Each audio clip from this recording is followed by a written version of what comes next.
Okay, നമുക്കത് ഇപ്പോൾ കാണാൻ സാധിക്കും. മോതിരത്തിന്റെ ഇമേജുകൾ കാണാം. ഓ, വാട്ട് എ ബ്യൂട്ടിഫുൾ സൈറ്റ്. അല്ല, ഇതാണ് മോതിരമാണ്. അതെ, നമ്മുടെ മുക്കുവന്റെ മോതിരമാണത്.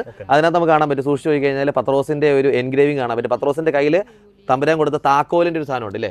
സ്വർഗത്തിന്റെ താക്കോലുകൾ നിനക്ക് ഞാൻ നൽകും എന്ന് പറയുന്നതിന്റെ ഒരു സിംബോളിസം. അപ്പോൾ സ്വർഗത്തിന്റെ താക്കോലുകൾ ഏന്തിയ പത്രോസിന്റെ ഒരു മുഖമാണ് നമുക്ക് ആ മോതിരത്തിൽ കാണാൻ പറ്റുക. ആ ചുറ്റും നമുക്ക് ആ നെറ്റിന്റെ ഒരു സാധനം കാണാൻ പറ്റും, അതായത് ക്രിസ് ക്രോസ് പാറ്റേണിൽ. അത് സൂചിപ്പിക്കുന്നത് വലയാണ്. അത് പത്രോസ് അന്ന് അത്ഭുതകരമായിട്ട് ആ ഒരു 153 മത്സ്യങ്ങളെ പിടിച്ചു കയറ്റിയ ആ ഒരു സംഗതിയെ റെപ്രസെന്റ് ചെയ്യുന്ന ഒരു സംഗതികളാണ് കാണാൻ പറ്റുന്നത്. നമുക്ക് പാലിയം ഇപ്പൊ കാണാം. പാലിയം ആ 3 പിന്നുകളും കാണാം. ആ 3 പിന്നുകൾ സൂചിപ്പിക്കുന്നത് കർത്താവിന്റെ കുരിശിൽ കർത്താവിനെ തറച്ച 3 ആണികളെയാണ്.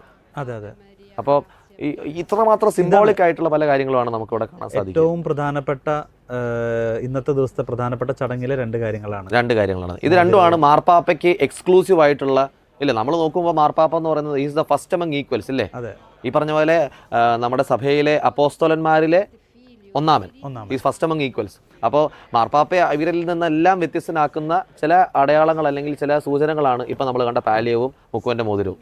ആ മുക്കുവൻ്റെ മോതിരം എന്ന് പറയുമ്പോൾ തന്നെയും it is showing the connection that is having to Peter ഇല്ലേ? പത്രോസ് ആകുന്ന ഒന്നാമത്തെ മാർപ്പാപ്പയോട് കാണിക്കുന്ന കണക്ഷൻ്റെ പേരിലാണ് ദ ഫിഷർമാൻസ് റിംഗ് എന്ന് പറയുന്നത്.